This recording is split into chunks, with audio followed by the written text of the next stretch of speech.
आत्म रोगी विषय व्याधि सोई करी औषध सारा परसत प्राणी पंडित राम मिले सो कीजे पढ़ी पढ़ी वेद पुराण बखाने सोई तत् कही दीजे।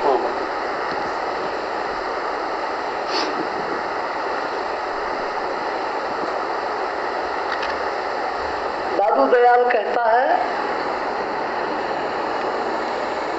कि बाकी के जितने भी शब्दों के भंडार है मेरे को नहीं चाहिए। मेरे को सिर्फ तत्व चाहिए और वो तत्व है राम। आप मुझको इतना ही बताओ पंडित जी कि राम किस प्रकार से मिलेंगे।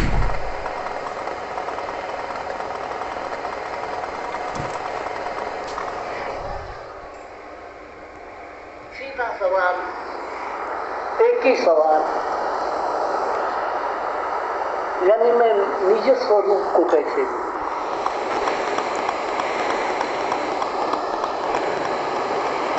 मेरे ही इस काया के अंदर छुपा हुआ इस काया को चेतना देने वाला, इस काया से सब प्रकार के काम करवाने वाला, जिसकी आज्ञा के बिना इस काया का कुछ भी काम नहीं होता, या जिसके अस्तित्व के बिना इस काया का कोई काम नहीं होता, ऐसा ये जो अमर तत्व मेरे भीतर है, इस भीतर के तत्व को कैसे पा सकता हूं, ये आप मुझको बताओ। राम यानी संसार के अंदर का चेतना का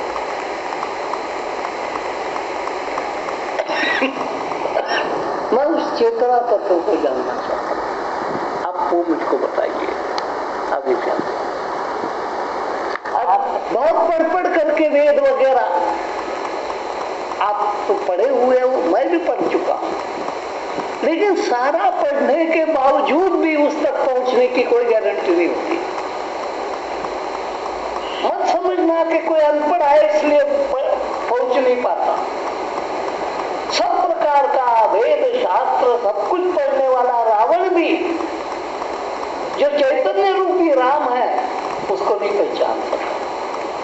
इसलिए मुझको वो चाहिए जो इस जगत का संचालन करने वाला, उत्पत्ति करने वाला, स्थिति में रखने वाला, लय करने वाला, ऐसा जो एक शाश्वत तत्व है राम, उस राम की मुझको साक्षात्कार की आवश्यकता है। हे पंडित जी मुझे वो बताओ, बाकी सब चाहिए, मुझे सार चाहिए, मुझे तफसील नहीं चाहिए। अब आगे आत्म रोगी विषय व्याधि सोई करी औषध सारा परसत प्राणी होई परम सुख छूटे सब संसारा। आत्म रोगी विषय व्याधि सोई करी औषध सारा परसत प्राणी होई परम सुख छूटे सब संसारा। मैं रोगी हूँ,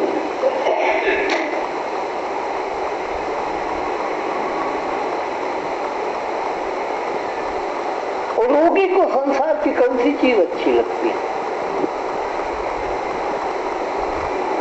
रोगी को अगर ये कहे रुग्ण है, बुखार आया हुआ है, खांसी आ रही है, उसके पास बैठ करके 1 घंटा पकवानों की चर्चा करोगे, उस रोगी को क्या फायदा होगा? रोगी है, रोगी के पास बैठ करके घंटों घंटों तक कपड़ों की चर्चा करेंगे, कहाँ का सिल्क अच्छा होता है, कहाँ का वूल अच्छी होती है, कहाँ का सूत अच्छा होता है, कहाँ की साड़ी तंजावर की अच्छी होती है कि कहाँ की अच्छी होती है, उस रोगी को क्या फायदा? रोगी के इर्द गिर्द दुनिया के संसार भर के जितने भी विषय है उनकी तुम चर्चा करोगे। रोगी के पास बैठ करके ये भी चर्चा करोगे कि शास्त्रीय संगीत का उद्गम कहाँ से हो गया, भारतीय संस्कृति का उद्गम कहाँ से हो गया, शिव पुराण कब बना, गरुड़ पुराण कब बना, मत्स्य पुराण कब बना, 18 पुराण कैसे चार वेद कैसे बने, मंत्र कैसे बने, ऋषि कैसे बने, उसका क्या उपयोग उसके लिए? तो कहते पहले तो मैं रोगी हूं, और यहां तक कहता है पूरे शरीर के अंदर त्रिविध रोग से पीड़ित हूं, त्रिदोष हो गया है मेरे को।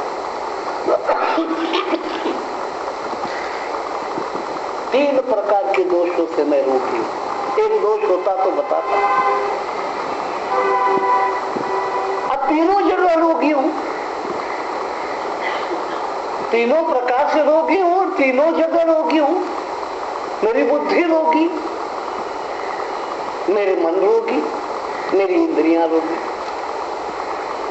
कोई एक जगह रोग होगा तो भाई ठीक है, संपूर्ण रोग से व्याप्त हूं मैं, अब मेरे को दवा चाहिए। अब दुनिया भर की बातें आप उसके सामने करते रहोगे तो कहते मेरे को इन चीजों की जरूरत क्या है, उपयोग क्या है? मेरा रोग ठीक हो ये मुख्य मेरा काम है, वो मुझको बताओ कि मेरा रोग ठीक कैसे हो। औषध दीजिए। रोगी की सबसे बड़ी मांग अगर कोई होती है, आवश्यकता होती है, तो औषध की होती है, क्योंकि वो उपाधि रहित होना चाहता है, व्याधि रहित होना चाहता है। तो दवा बताओ, और हमेशा देख लेना दवा जितनी सूक्ष्म होती है उतना गुण उसका ज्यादा होता है।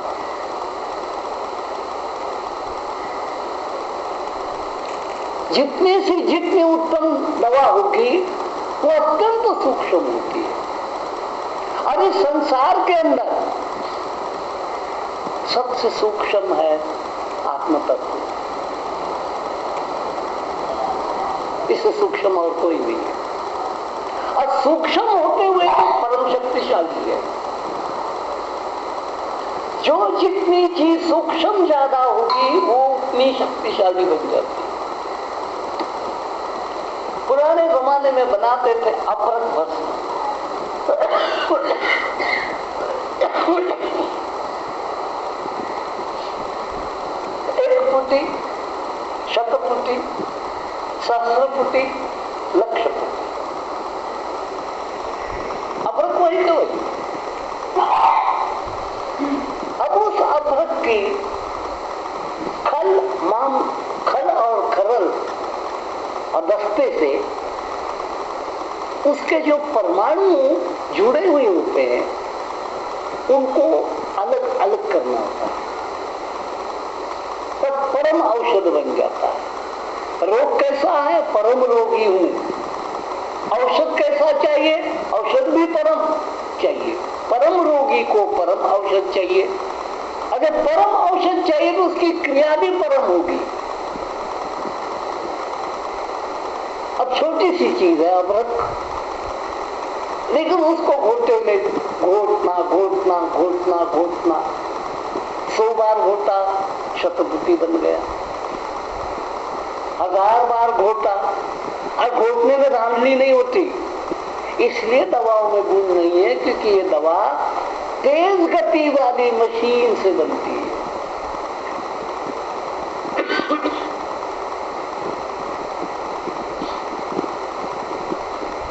पुरानी दवाएं जो बनती थी आयुर्वेद की, वो अत्यंत मंद गति से, ऐसा गया घोटा, फिर ऐसा आ गया, फिर ऐसा गया, फिर ऐसा आ गया, इस प्रकार का। उसमें तेजी नहीं, क्योंकि तेजी से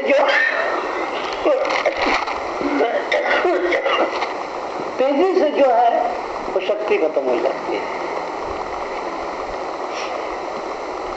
इसलिए परमात्मा के रास्ते पर जाने वाले को पूरी तरह से याद रखना होगा, क्योंकि परमात्मा का रास्ता धांधली का नहीं है।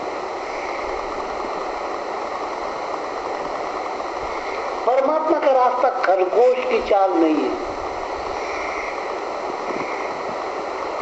परमात्मा का रास्ता कछुए की चाल है। कछुए की चाल क्या? कछुआ बिना ऊँघे, शर्त लगी थी दोनों में। कछुए की मंदगति देख करके खरगोश हंस रहा कि तू भी कोई जानवर है सुस्त। ये शेर कहां दौड़ गया? हिरण तो छलांगे लगा करके चला गया, फलाना फलाना वहां पहुंच गया, वहां पहुंच गया, वहां पहुंच गया। तू कब पहुंचेगा मंजिल तक? दोनों में शर्त लगी, मंजिल तय हो गई थी। तो पहले तो खरगोश हंस पड़ा कि मेरे साथ शर्त करता है कि फलानी जगह पहुंचना है, अगर मैं हार जाऊंगा तो तेरे को ये दे दूंगा, हार कबूल करूंगा। खरगोश हंस रहा है कछुए पर। इसलिए परमात्मा के रास्ते पर चलने वाले पर संसार हंसता है, क्योंकि संसार खरगोश की जात है और परमात्मा का भक्त कछुए की जात है।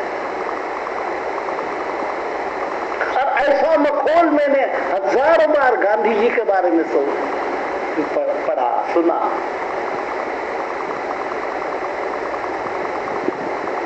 कि चरखे का तार निकाल करके इतने चक्कर काटोगे तो एक तार निकलता है, इतने चक्कर काटो तो एक तार निकलता है।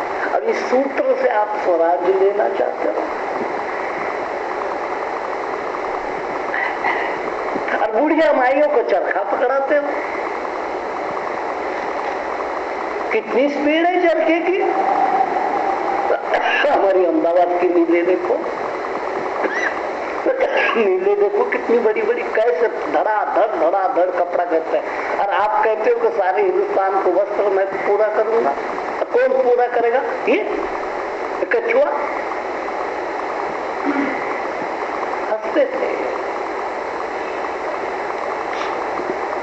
लेकिन गांधी जी ने अपना विश्वास नहीं खोया। जगत कुछ भी कहे, क्योंकि तेज चलने वाले में बीच में थकान आ जाती। जो दौड़ेगा वो थक जाएगा। इसलिए पाप के रास्ते पर चलने वाले टूट जाते, थकान आ जाती है। पुण्य के रास्ते पर चलने वाले को थकान नहीं जाती।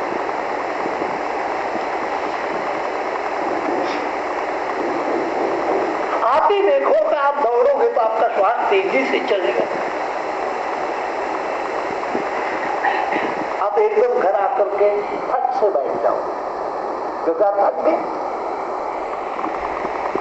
लेकिन स्वाभाविक चाल से आप कहीं चल करके चले जाओ, आपको दम चलेगा।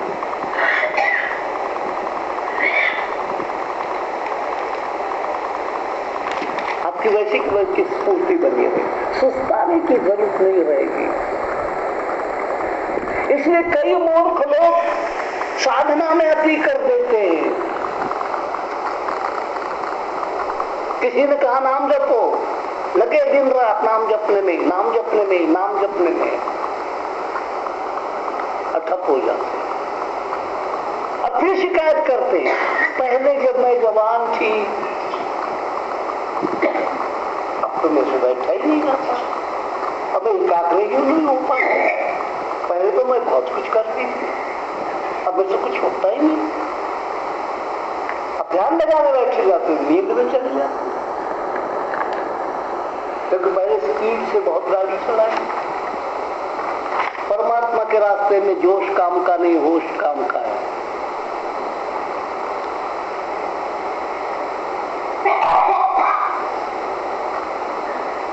और आम तो लोगों को जोश चाहिए।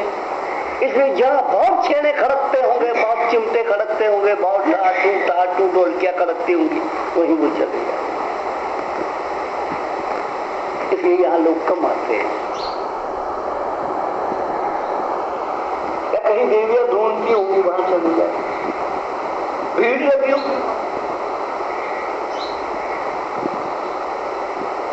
क्योंकि वो बताते हैं खरगोश की तरह दौड़ो, तेजी से दौड़ो, तेजी से दौड़ो, परमात्मा मिल जाए।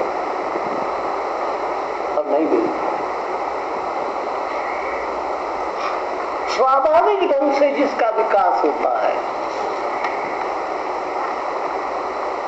आप जन्मी सब, हम भी जन्मे। अगर कल्पना करो कि तीसरे दिन हम 3 फुट के हो जाए तो कितनी भद्दी लगेगी वो घटना। जन्मे तब फुट के थे, अब 12वें दिन 2 फुट के हो गए, और महीने बाद में 3 फुट के हो गए, अब फिर 5 फुट के हो गए। जब सालगिरह आई कैसे लगे, क्या होगा, बढ़ेगा। आप कब बढ़ते हो आपको ही पता नहीं लगता। मनुष्य को खुद का ही पता नहीं लगता कि खुद हम बड़े कैसे कब हो गए। क्योंकि रोज दूसरे दिन सुबह आपका बड़ापन दिखाई नहीं देता कि आप इतने बड़े हो गए, आधा इंच दिखाई नहीं देता। आप कितने बड़े हो गए, कल रात को सोए, आज सुबह आप कितने बड़े हो गए, कुछ पता नहीं। अब ये प्राकृतिक चाल है।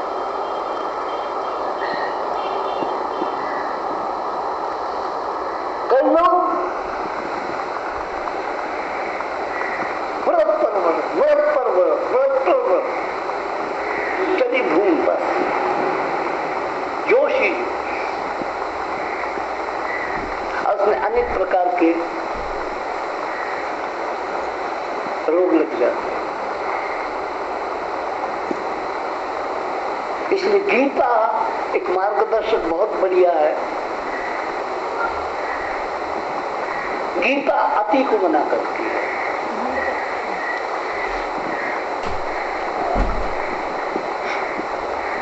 गीता में कहीं आपको उपवास नहीं मिलेगा करने का बताया, और वो तो मेरे को दिखाओ पन्ना निकाल कर। युक्ताहार विहारस्य युक्त चेष्टस्य चेतसा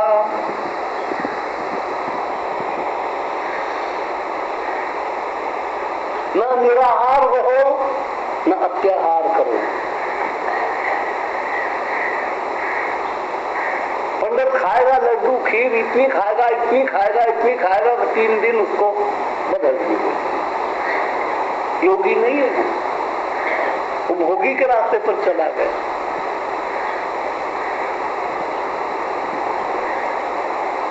और ऐसे मैंने तमाशे पुराने जमाने में देखे, लोग जिसको बहुत ऊंचा जमाना है, खाट पर डाल करके पंडित को भेजना पड़ा था। कितना खाया उसने, उठाए नहीं गए, क्योंकि आम मूर्खों ने कह दिया था, आम मूर्खों ने मान लिया था कि ब्राह्मण को खूब खिला। इसे तकरीबन मैंने देखे हुए है कि जितने पंडित पुजारी होंगे वो पिछली उम्र में रोगी होते हैं।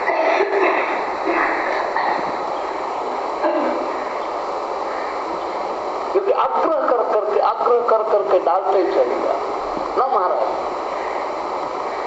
जो और ऐसी शर्तें लगती थी मेरे महाराष्ट्र में। अब श्राद्ध के दिनों में तो खास करके, श्राद्ध का अर्थ है भोजन की कंपटीशन। जैसे स्कूलों में कंपटीशन चलती, खो खो की, क्रिकेट की, कुश्ती की, भोजन की कंपटीशन, इसका नाम श्राद्ध है।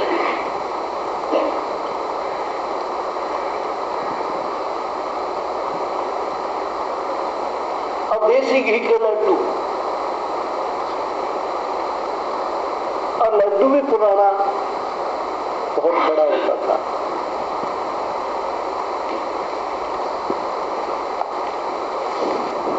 पाइया का लड्डू अब पंडित जी को खिलाते। फिर यजमान ने कहना नहीं कर लगी, फिर 5-7-10 होने, वो भी एक दूसरे को कहते, बस 2 ही खाता है रे, क्या है 2 ही खाता है तू। मैं तेरे को 3 खा के दिखा, 4 खा के दिखा। भोजन पूरा होने के बाद फिर यजमान ने क्या करना, अगर कोई एक लड्डू और एक्स्ट्रा खाएगा भोजन तो आपका पूरा बढ़ गया, कंठ तक आ गया है। फिर भी जो ब्राह्मण और एक लड्डू खा लेगा या 2 लड्डू खा लेगा, मेरी ओर से 100 रुपए दक्षिणा, नहीं तो रुपया दक्षिणा। 100 रुपए ला रखा कैसा पंडित आपको मुक्ति की तरफ ले जाते, और 100 रुपए का लालच नहीं छोड़ता, मरने को तैयार लेकिन लड्डू नहीं छोड़ता। हमारे सब लोग मानते हैं कि पंडित हमको मोक्ष दिया, कोई अपना ही मोक्ष नहीं हुआ उसका, तो दूसरे को क्या मोक्ष? मोक्ष का तो मुक्ति, वासना से मुक्ति। उधर धन की वासना है और वो भी पहले खिलाता जाता है, तब तक दक्षिणा डिक्लेयर नहीं करता। खा चुकने के बाद कहता आप किसने हिम्मत है देखता हूं कौन है सच्चा ब्राह्मण। 100 रुपए का मिलेगा। तो मेरे मामा के घर से एक पंडित को उससे उठा ही नहीं रहा, आंखें घूम गई उसकी खा खा के, पुतलियां ऊपर चली गई।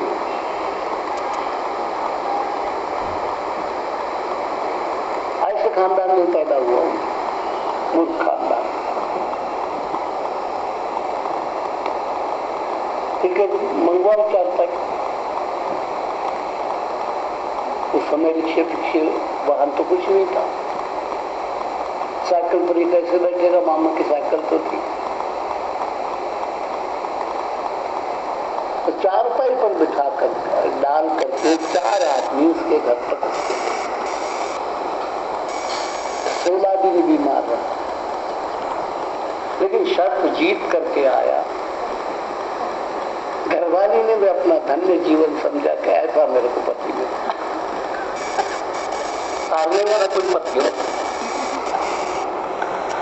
पति शब्द जो पत्र रखे, लाज रखे, इसमें लाज रखी खानदान की, हारा नहीं, मामन की क्या खाने में हारे तो मामन का है। क्या बताऊं आपको धर्म की बात।